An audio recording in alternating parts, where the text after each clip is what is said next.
Well, greetings again from King Edward VII's Hospital. I think this is so important, not only in terms of justice generally, but in terms of our British national interests, that I'm prepared to stick my neck out again. The last time I did last week, it was roundly hacked at by several people who accused me of victim shaming when I was doing no such thing.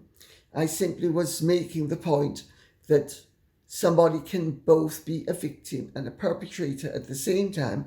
And when that person has admitted that they were a perpetrator as well as a victim, it does not behoove us to ignore the one admission and embrace the other, that we need to take a considered view of the whole and to deal with the whole matter as if it were one subject, because it is one subject. It's called justice. So, Michael Tracey's rather excellent article, if I may say so, in UnHerd, UnHerd. I'd suggest that you Google it and that you read it for yourself. It's excellent and it addresses the issues that rarely need to be addressed and that I have been trying to address since last week, when I was punished for daring to point out that Virginia Giuffre had acknowledged that she at times had lied, and that you couldn't, on the one hand, expect that any accusation she made against Prince Andrew had to be believed on the grounds that she was credible, when on the other hand, even she admitted that her evidence was often incredible. But Mr. Tracey has done a brilliant job, and I want to continue alluding to his article because it really hits the nail on the head. And from my point of view, I have no skin in this game personally. I lost an awful lot of subscribers, many of whom, ironically enough, have returned, but not all. There are 300 and something that haven't returned, but the rest did. So I'm delighted to see that some, if not all of them, realize that I'm only interested in truth and justice and fair play, and that, I have no personal axe to grind.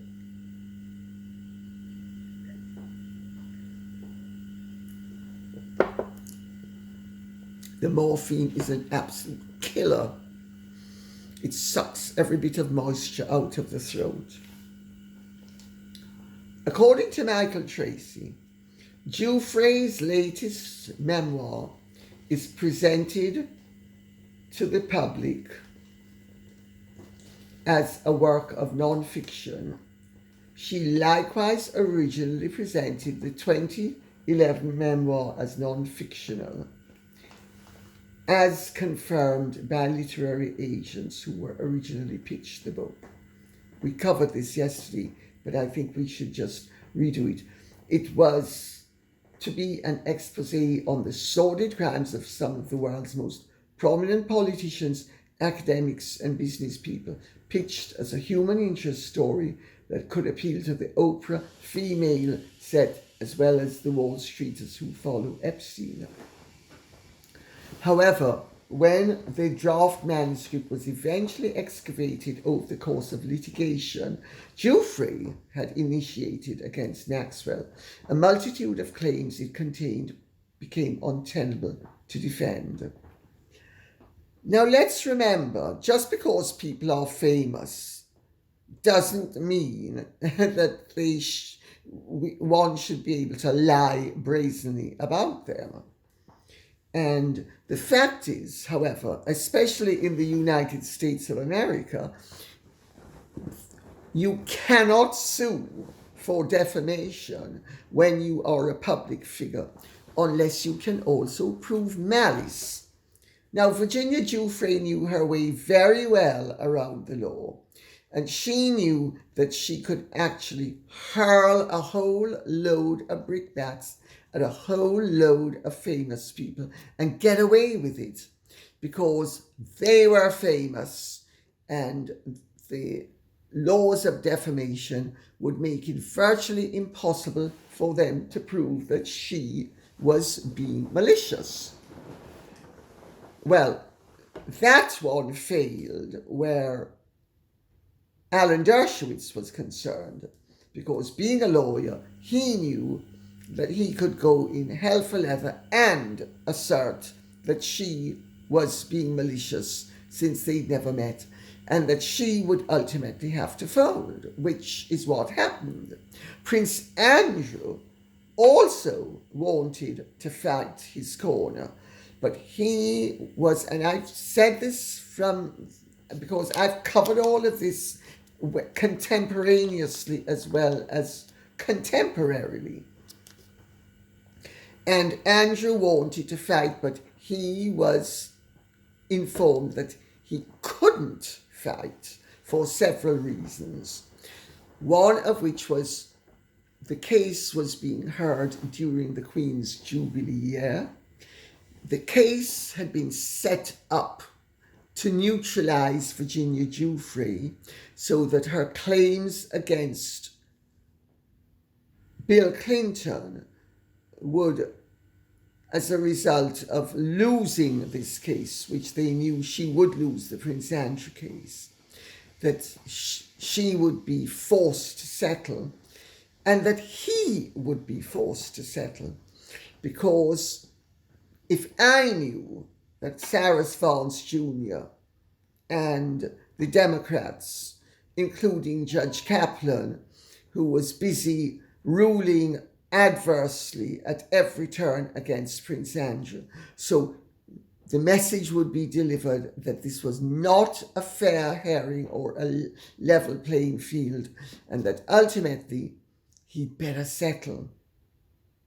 That was going to leave the door open for another bite of the cherry from Giuffre. But they didn't care about that, because that was not their concern. Their concern was to prevent her from ever being able to make the claims that she had made against Clinton. And remember, she's also made, it turns out, claims against Ehud Barak, and now it emerges, Tony Blair.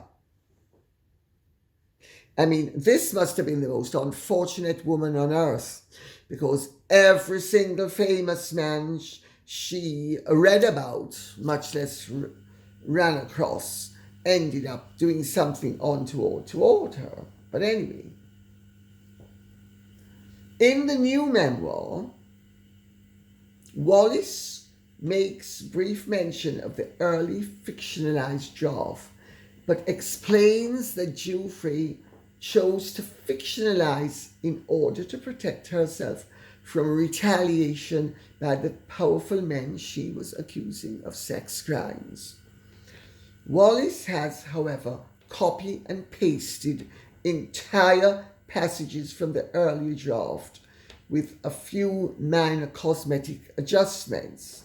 For instance, in the 2011 memoir, Giuffre told of being dispatched to Epstein's compound on the US Virgin Islands to accompany a quirky little man with white hair whom she identified as a Harvard professor named Stephen, for an implied sexual liaison. I think you will find that they are referring to Stephen Hawking, who was in a wheelchair. In the 2025 memoir, this person becomes a quirky little man with a balding pate of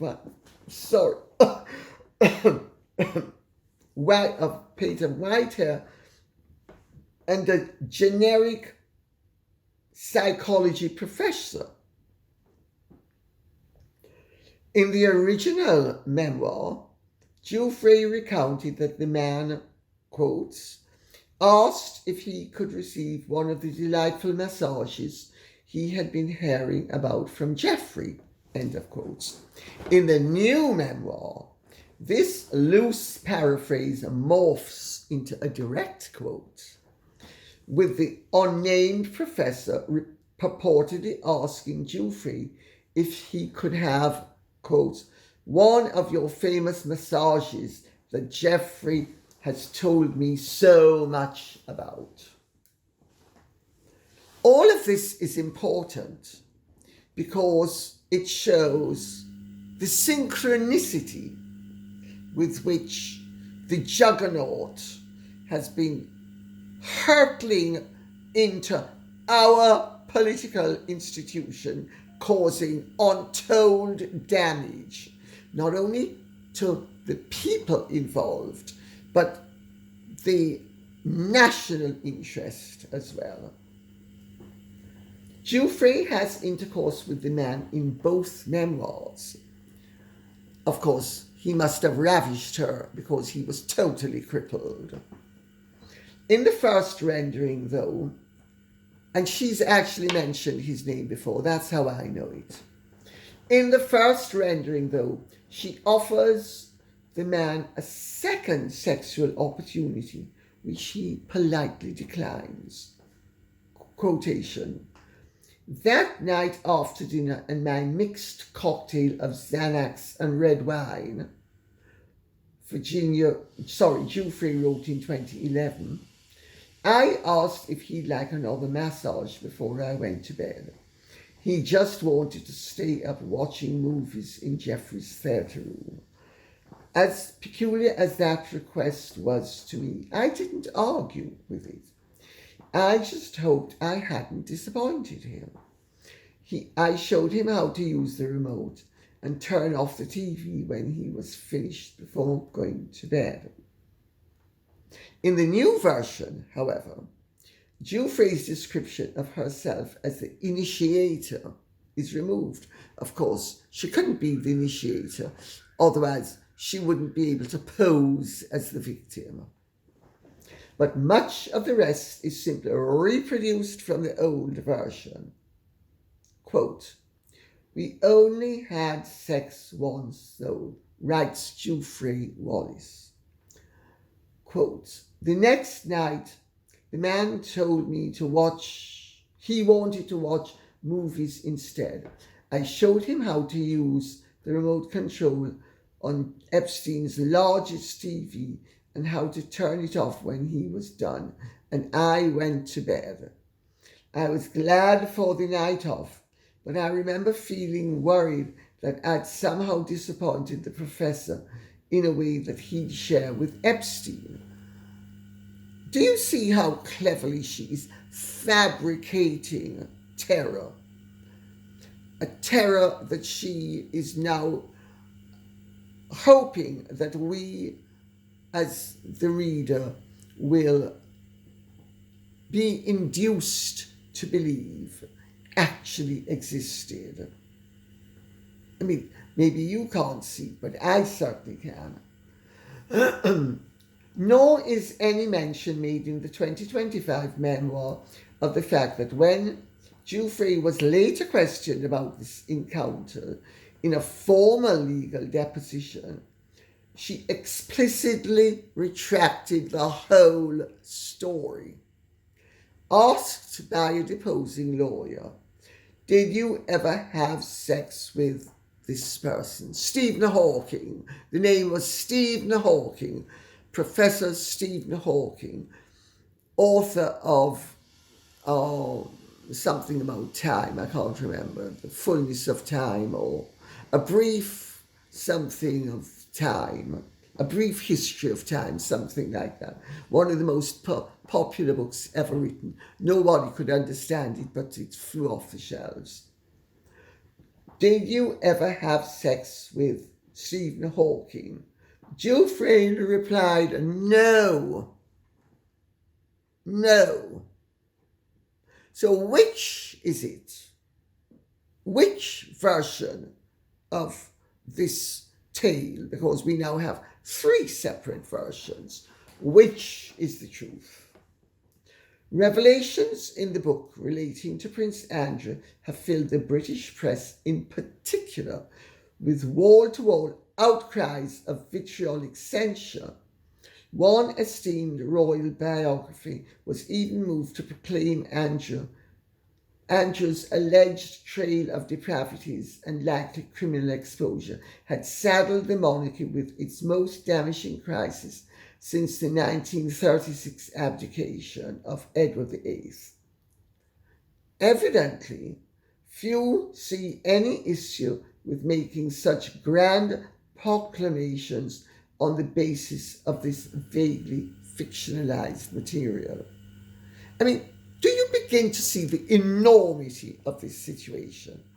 And I have to tell you, I blame the mainstream media for a lot of this.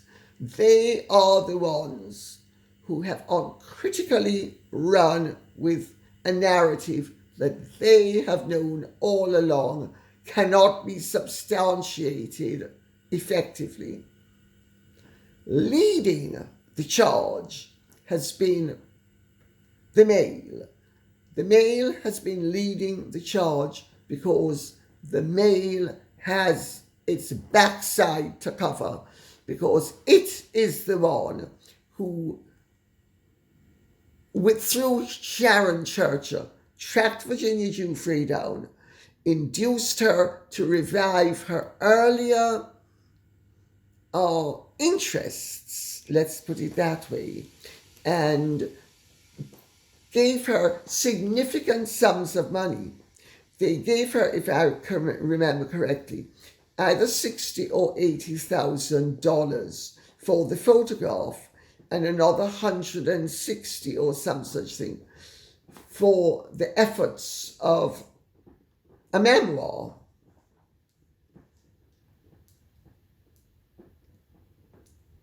I'm going to quote, "He was adoring my young body, particularly my feet, caressing my toes and licking my arches."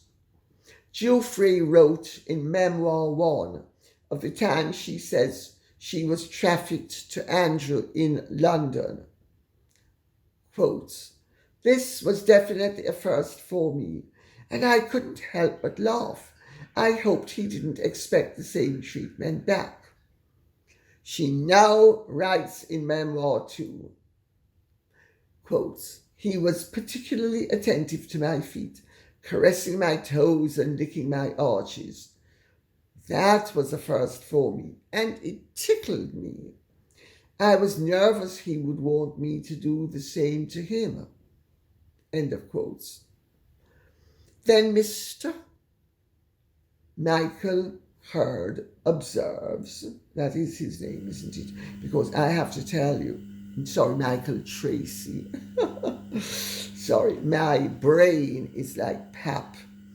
I mean, it's discipline that is allowing me to get through this, because the fact is the drugs have so affected my concentration that from minute to minute it's virtually impossible for me to remember what I am dealing with.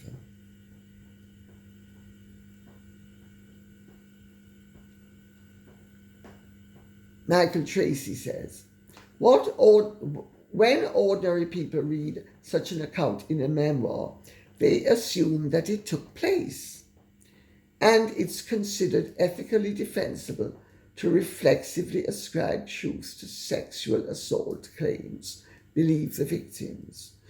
But while Andrew has approximately zero defenders on any continent, no hard evidence has been presented to substantiate that he ever had sexual conduct with Giuffre.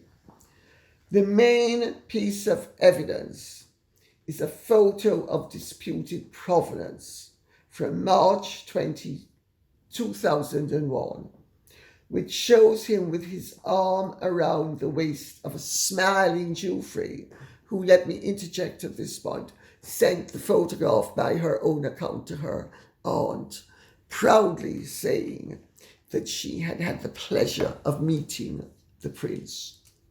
Nothing about anything untoward.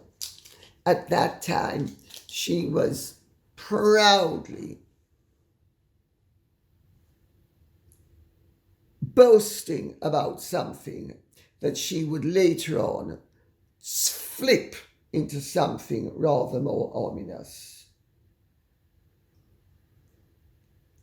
Yet, because the royal family chose to settle with Giuffre instead of fight her claims in court, and despite the fact that the settlement included no admission of culpability, Andrew is widely believed to be guilty of sex crimes. Furthermore, the Daily Mail, and he doesn't make the point, but I've made it and I'm going to continue to make it. The Daily Mail has skin in this game. It's the one who got Sharon Churcher to go to Virginia Giuffre, ferret her out, and start this whole money-making ball a-rolling again.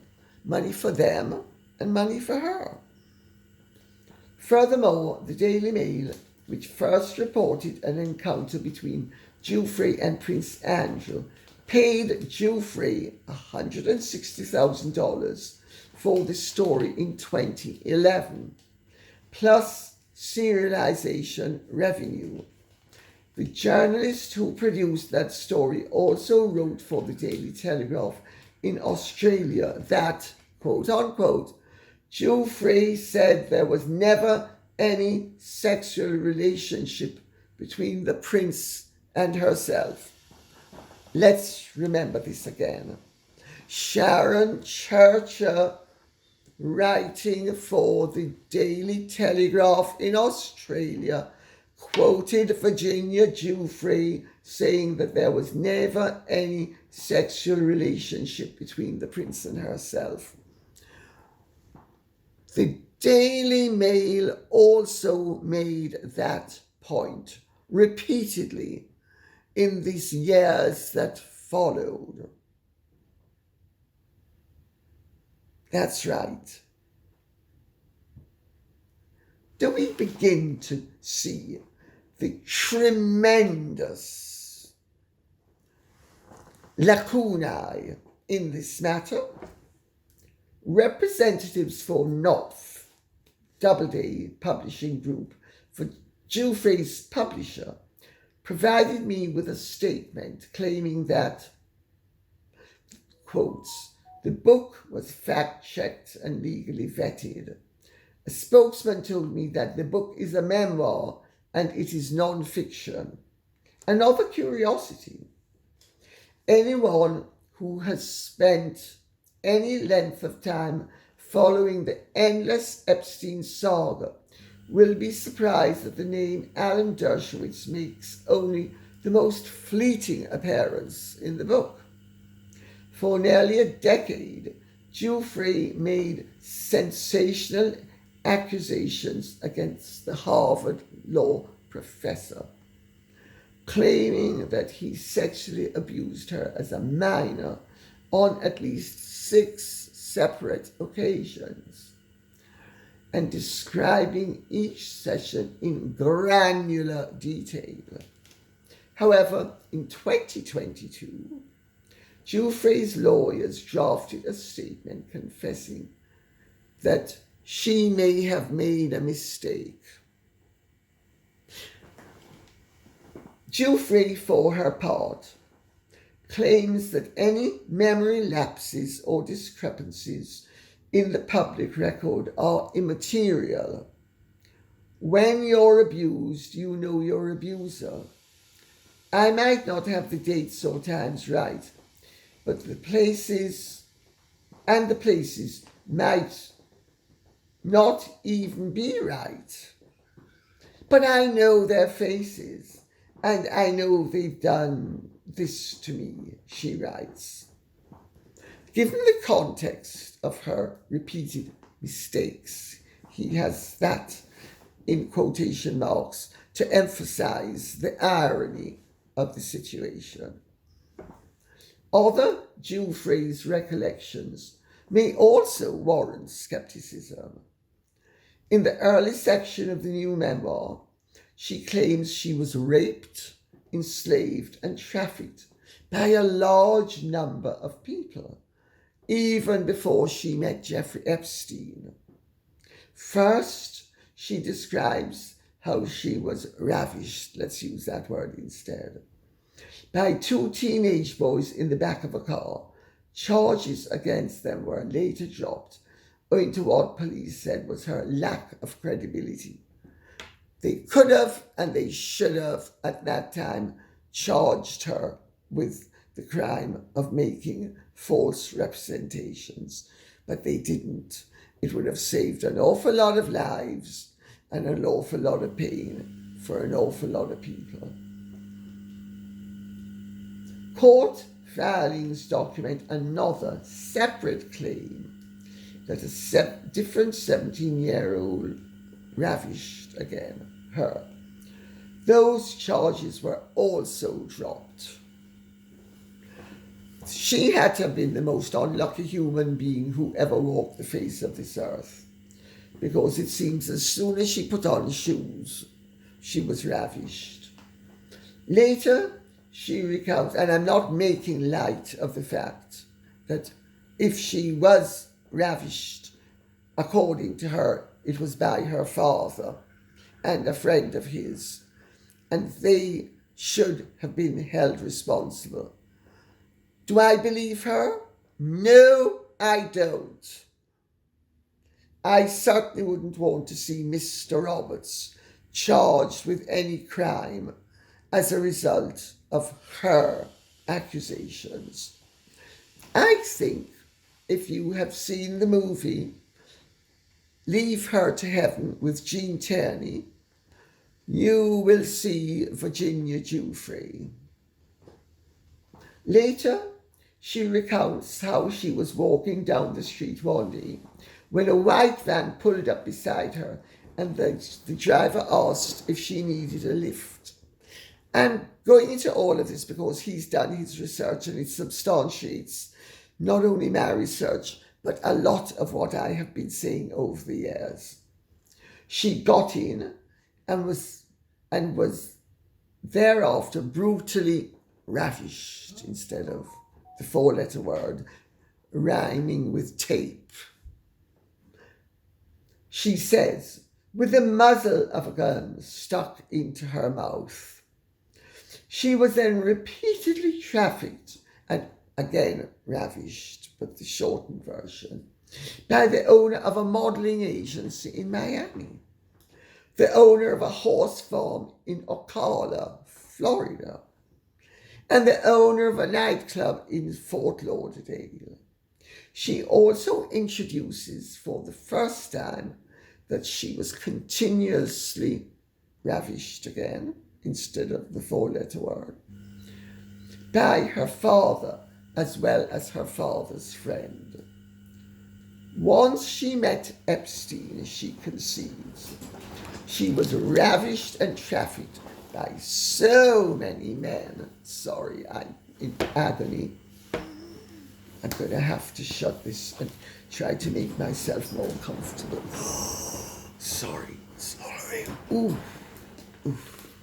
Sorry for all. Very boring, very tiresome of me. But let me continue. Once she met Epstein, she contends, she was ravished and trafficked by so many men and women that the true total cost can hardly be quantified. This includes an unidentified Prime Minister whom she claims savagely ravished her and beat her. That is Tony Blair. No, I don't believe it for a second either. She does not name this person or give any other identifying details because she explains she is afraid he will hurt her if she does so. This despite freely naming a huge assortment of well-connected people over the years, implicating them in sex crimes. Rounding out the list of men Giuffre claims she was abused by is her husband, Robert Giuffre, an Australian whom she lauds throughout the book as her protector and saviour. But in early 2025, she began accusing her husband of abusing her as well, claiming he was jealous of her professional success as a trafficking awareness activist. Robert countered that Virginia had become increasingly violent and unstable. Australian child welfare authorities appear to have sided with him. They stripped custody of the couple's children from Virginia. No reasonable assessment of this combination of events can conclude that Giuffre is a reliable narrator, yet her claims have been mindlessly transmitted to a mass audience. She was a self-confessed author of fiction whose stories became ever more elaborate as time went on, an evolution that earned her a great deal of money, not least through book advances. Since her death in April, Giuffre's brother and half-brother have been engaged in a protracted court battle with her estranged husband over the lucrative estate. They insisted that her recent claims of abuse against the husband be added to the book in a foreword, according to the New York Times. Nowhere does the book disclose that these siblings are embroiled in an ongoing legal dispute with Robert Giuffre, with millions of dollars at stake. I don't know what you're getting, but I'm getting those stinking whiff of filthy lucre. The unwavering credulity with which this book has been received by journalists, editors, publishers, and politicians is a testament to how the most basic standards of information gathering and knowledge production can be summarily discarded in service of a narrative that people want to believe. For those of us who prefer to remain anchored in some semblance of sanity and reality, Virginia Roberts Giuffre was undoubtedly a disturbed individual who may well have suffered grave misfortunes, but that her tales could be unquestioningly broadcast throughout the international media and be allowed to stoke unrelenting political turmoil, even with talk of a constitutional crisis, is irresponsible in the extreme. Thank you, Michael Tracey. That's the point I have been making all along. I started making it years ago when Virginia Giuffre set about helping to ruin the last years of the Queen's life. I have continued to make it, as my researches showed me that Virginia Giuffre, out of her own mouth, should not be trusted by anybody with a brain in their head or a heart in their chest. Look at the damage that that woman has done.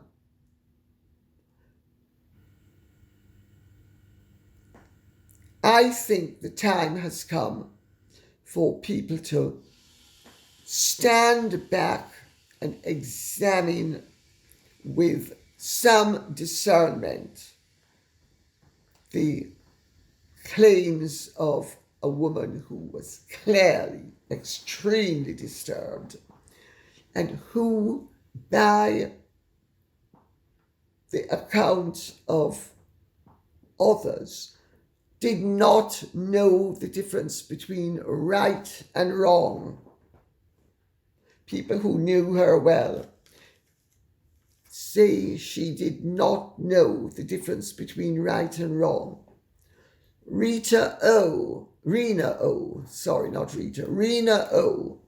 makes the point that Virginia Giuffre did not know the difference between right and wrong, and that Virginia Giuffre would simply tell any lie that she felt would further her interests, which were to make a great deal of money and turn herself into a huge media star, both of which she succeeded in doing.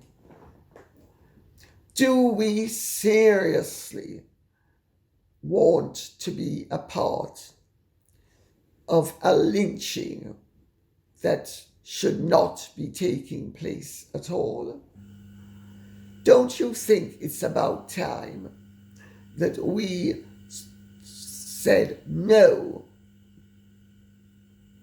There might have been wrongdoing on one side or the other, but should Prince Andrew's life be destroyed the way it is being destroyed because Virginia Roberts Giuffre received, by her own account, $15,000 for being deceived by...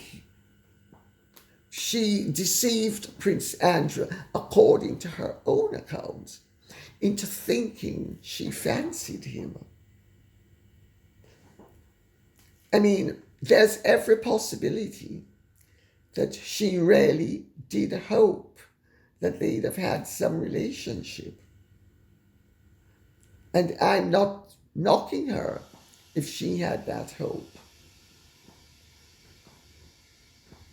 But I just struggle to understand how people can see that a 17-year-old girl who was happy to trouser $15,000 having claimed to have slept with somebody, where her own account suggests she didn't, because according to her, they went back to Kinnerton Street, where the deed took place in the bath, even though, if you know the size of those baths, and I know I had a similar size house on Bourne Street, it's not possible. But according to her, they had Congress in the bath. So let's accept that her story might, to that extent, be worthy of consideration for credulity.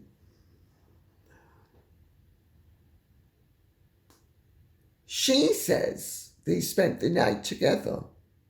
Andrew Loney, in his book, and I pointed this out to him when I interviewed him, Andrew Loney, in his book, makes the point that Prince Andrew went back to Buckingham Palace and slept the night there.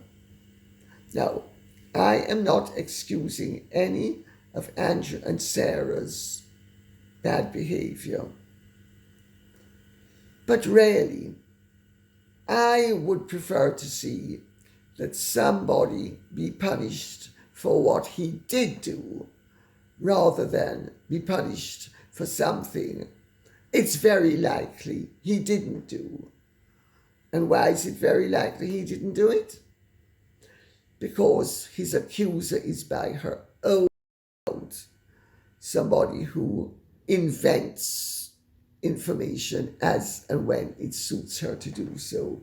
And on that note, I'll say thank you very much for listening. Please keep an open mind on this. Human beings' lives are at stake. Our monarchy is at stake. Are we really going to help it to be brought down by the inconsistencies of a deeply disturbed individual? I would suggest that would be irresponsible of us. And on that note, I'll say Godspeed. Bye-bye.